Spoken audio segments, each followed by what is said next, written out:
art and character designs provided by Demon Artie.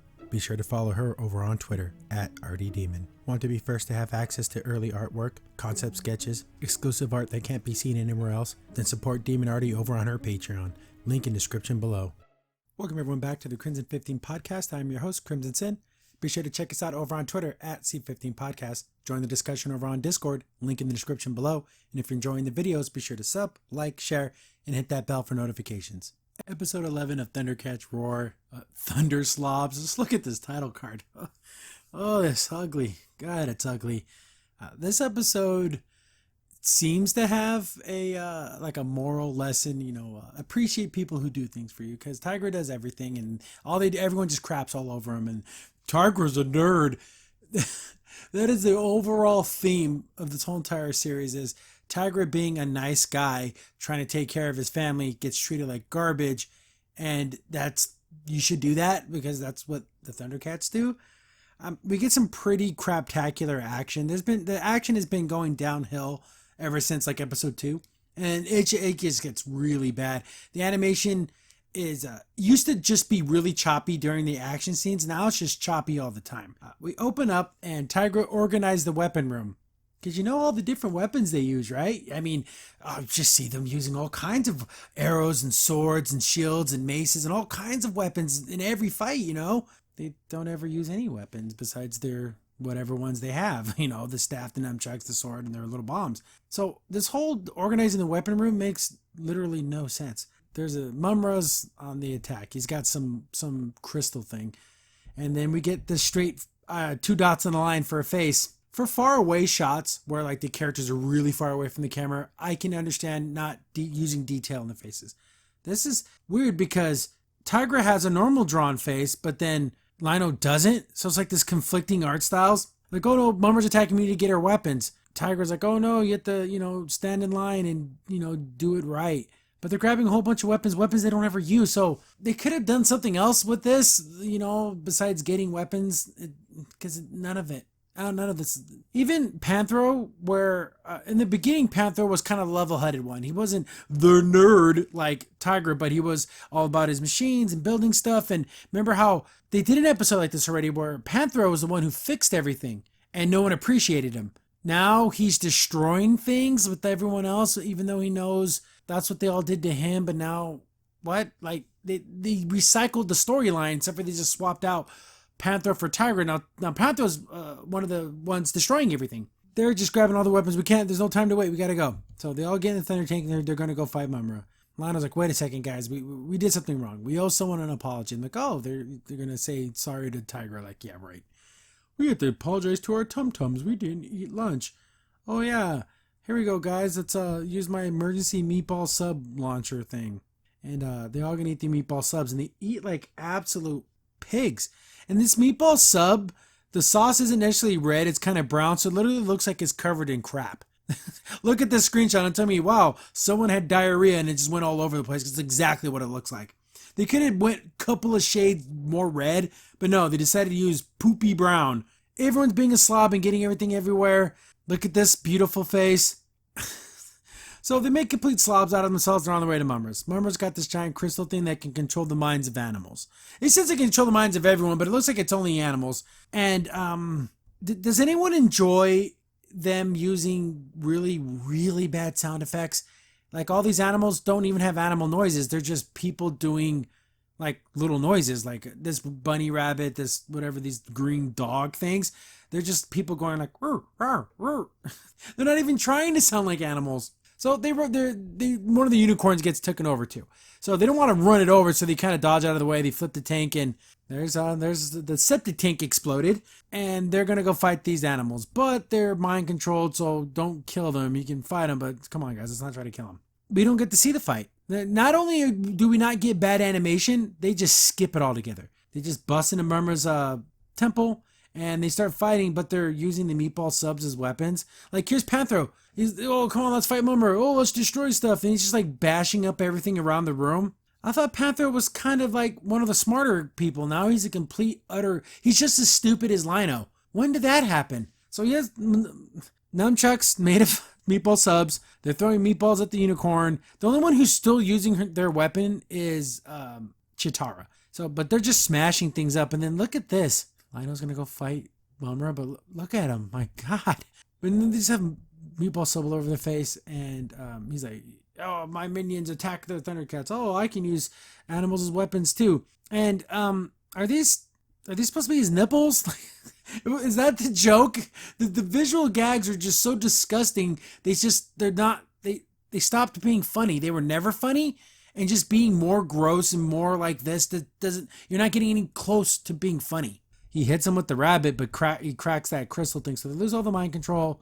And this is a running gag where there's a shelf of stuff. And it says, do not touch or break. And someone breaks it. So Panther's the idiot now who's breaking stuff. Remember, it was in the episode with Wily Kit. She was going around and breaking everything. It was the same exact bookcase looking thing. So I don't know. Tygra's like, come on guys, let's wipe our feet before we get back into the Thunder Tank. But they just literally dodge it. They want to be filthy and disgusting.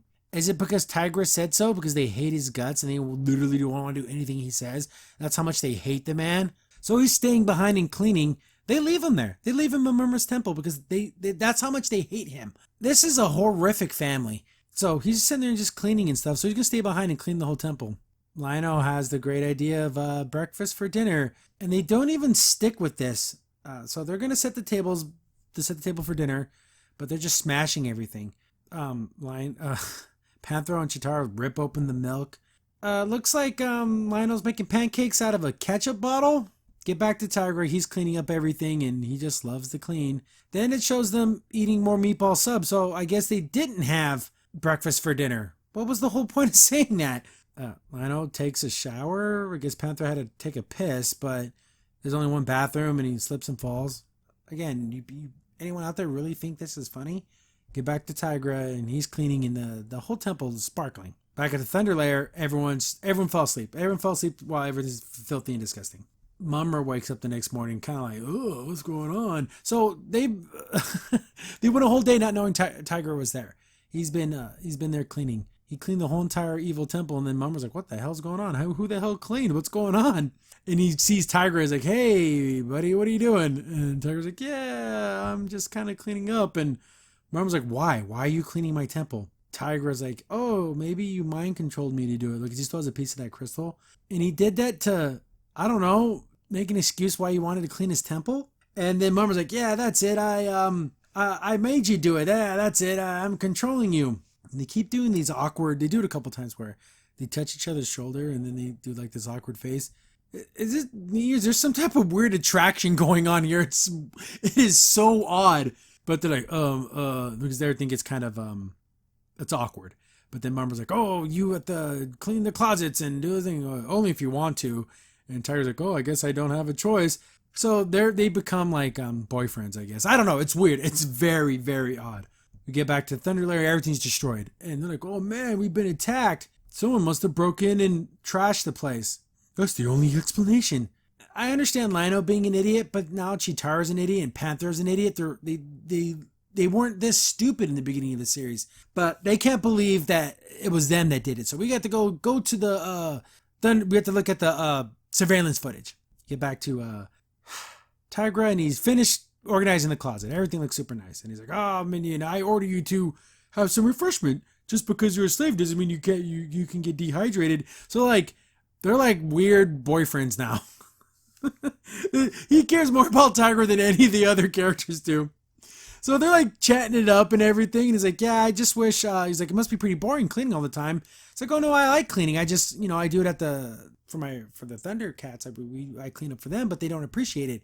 And if I wasn't so evil, I would say that I really appreciate it. Why don't they just start making out? But he's like, oh wow, what's this thing over here? Oh, it's a karaoke machine. Yeah, the evil spirits gave it to me for conquering Third Earth, but I never set it up. Tygra's like, I could set it up for you. How hard is it to set up a karaoke machine? You just plug it in. But he's like, oh, okay, I order you to set up my karaoke machine. And then he makes this face. Oh, man, it would have been amazing if they would have just, they cut back and they're just making out. They're checking out the surveillance footage, and it's just footage of them destroying the house because they're the ones who destroyed it. Wait a minute, there must be some, let's look and see. Someone must have broke in. But then they slowly but surely realize, holy crap, it was us that destroyed everything. And Tygra is the one who cleans, and he's not the one who cleaned up. So he must still be at Mumm-Ra's. Of course, Lionel doesn't believe it. He's like, oh, it must have been some curse that he put on us to make us lazy, disgusting bums. And they all believe that. So they're going to go to Mumm-Ra and go break the curse. I can't believe I'm going to say this. They're having a karaoke sing-off thingy, and the song's awful. And there they are, look, sparkly eyes looking at each other, deep into each other's eyes. And again, there's the awkward shoulder touching, and they get like this awkward look on their face. Like, why don't they just literally, come on, just freaking kiss already?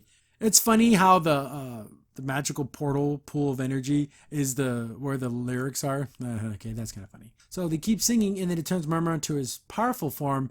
But instead of having the two snakes, it's like music notes now. So this karaoke machine can give him back his powers?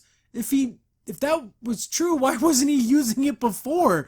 Why is this a thing? So he's big old powerful Mumm-Ra again. He's like, holy crap, this can make you strong. He's like, yeah, I can. And now I'm going to rule over Third Earth, and I'm going to make you my, basically, head of organizing. You're going to be my right-hand man. Tygra first kind of likes it because, oh, cool, my dream job. So wait a minute, no, this is evil. He's like, dude, I'm going to make you do it. I'm going to use this crystal. I'm ordering you to do it. He's like, no, the crystal was fake. I was just doing this so it wouldn't feel awkward. Mumm-Ra's like, what do you mean awkward? I'm the best at social graces. Thundercats show up and they're going to have a fight because, break this curse on us.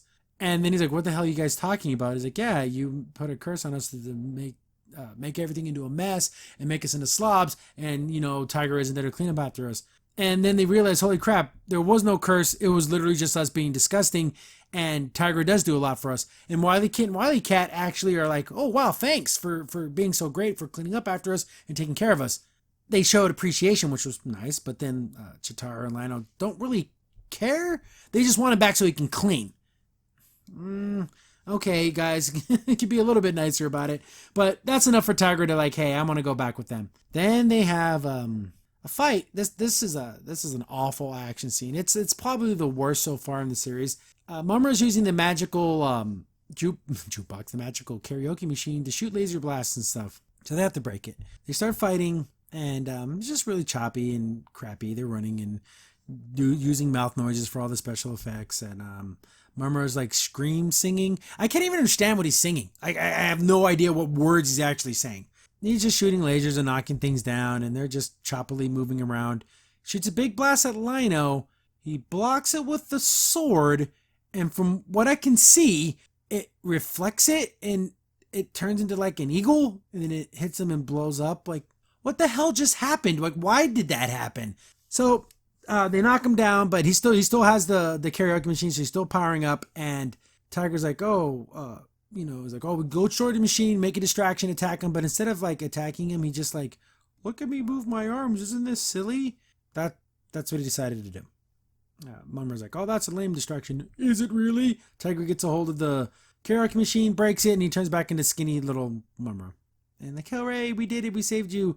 Oh, let's go back to the Thunder lair and everything's destroyed. But we like you now. You're our friend.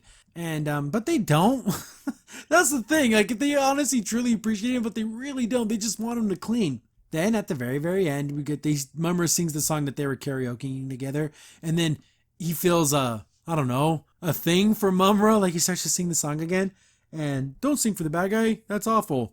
Then we get a picture of him and Mumm-Ra together, best friends with little hearts. I don't know. Am I crazy into thinking that this is some type of like physical attraction they had for each other? But yeah, that's Thunder Slobs. That's what the name of the show should have been, because that's how everyone acts. They act like complete slobs, and they're not wrong for it. It would have been a better lesson if the Thundercats would have learned to clean up after themselves. And when they shows Tygra goes back to the Thunder Lair and he's like, oh man, you guys really made a mess, starts to clean up, then everyone joins in. Everyone grabs a mop bucket and they start cleaning up. Oh, we're sorry. We just got so used to you doing everything. We you don't realize what you lost until it's not there anymore. A little bit of that, it doesn't take much, another 2 minutes of whatever to make the message a little bit better. But I got a sneaky feeling that they're not going to learn anything, and Tygra's still going to be, that stupid nerd, he reads books. So, there you go. Episode Thunder Slobs, episode 11, another trash. Crimson Saint here. Thanks for watching the video. If you're enjoying the content, be sure to sub, like, share, and hit the bell for notifications so you don't miss a single upload. If you have any tips or story ideas, hit us up on Twitter at C15 Podcast, or better yet, join our Discord server, link in the description below.